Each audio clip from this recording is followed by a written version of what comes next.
भगवान की तो यज्ञ का शुभारंभ कहां से होता है, ये विचारा आपने। बेटियां, आप लोगों का एक वैदिक पिता ने अभिनंदन किया। आप मेरी बेटियां और मैं आपका पिता। आगे आप लोगों को कुछ कहूं तो बेटियों को 4 पंक्तियां सुनाई देता हूं। बड़ी आशा है आप लोगों से बेटियों।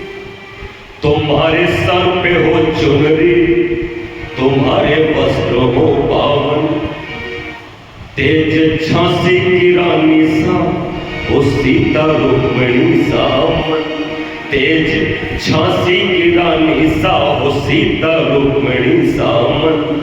मेरा दावा है पापी दुष्ट तुमको छू न पाएगा। मेरा दावा है पापी दुष्ट तुमको छू न पाएगा। लोग सर पर बिठाएंगे जहां में होगा अभिनंदन। लोग सर पर बिठाएंगे जहां में होगा अभिनंदन। बेटियों, तुम सोच रही होगी कि चुनरी का गौरव कहाँ है, ये तालिबानी बातें क्यों करते हो?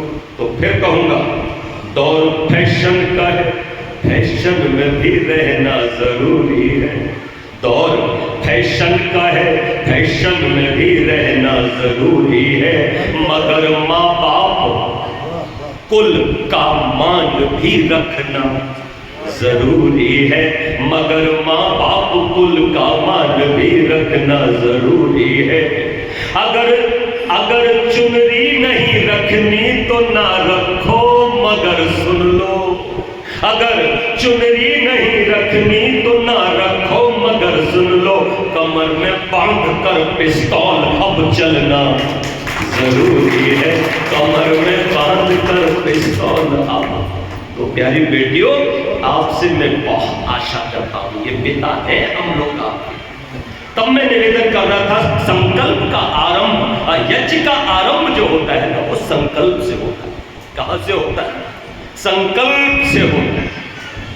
आचार्य विष्णुमित्र वेदांत जी ने पुस्तक लिखी नित्य, उसमें संकल्प पाठ में, और मैं नित्य प्रातः 2016 से हिंदी और संस्कृत दोनों में ही संकल्प पाठ प्रातः 5 बजे ही आपके मोबाइल पर भेज देता हूं।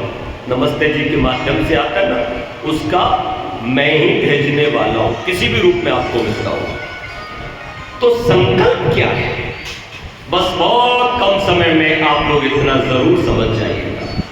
ध्यान करो, मैं अपनी रूपवाणी में लिखा, विकल्प ऑफ, बोलो विकल्प ऑफ,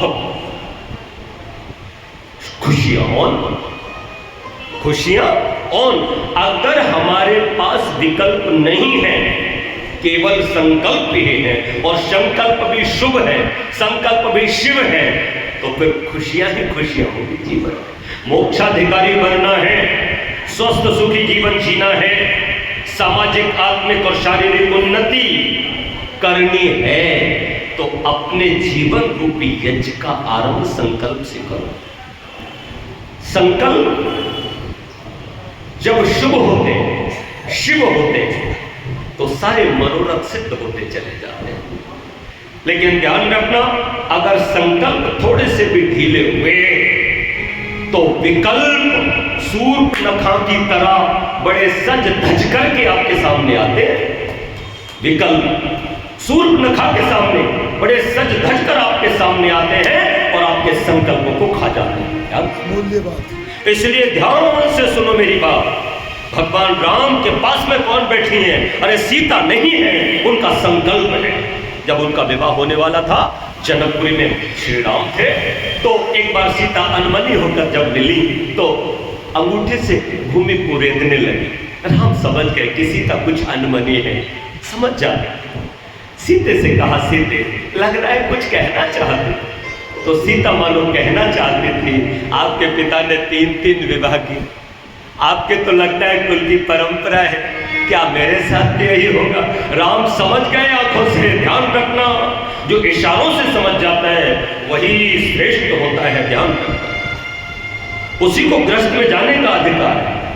तो राम ने कहा, देवी मैं तुम्हारी मन की बात समझ गया हूं और मैं एक वचन तुमको देता हूं। रघुकुल रीत सदा चले आई, प्राण जाए पर वचन न जाए। वो कहते कि मैं तुम्हें वचन देता हूं कि मेरी प्रथम और अंतिम पत्नी केवल तुम होगी, तुम्हारे अलावा कोई और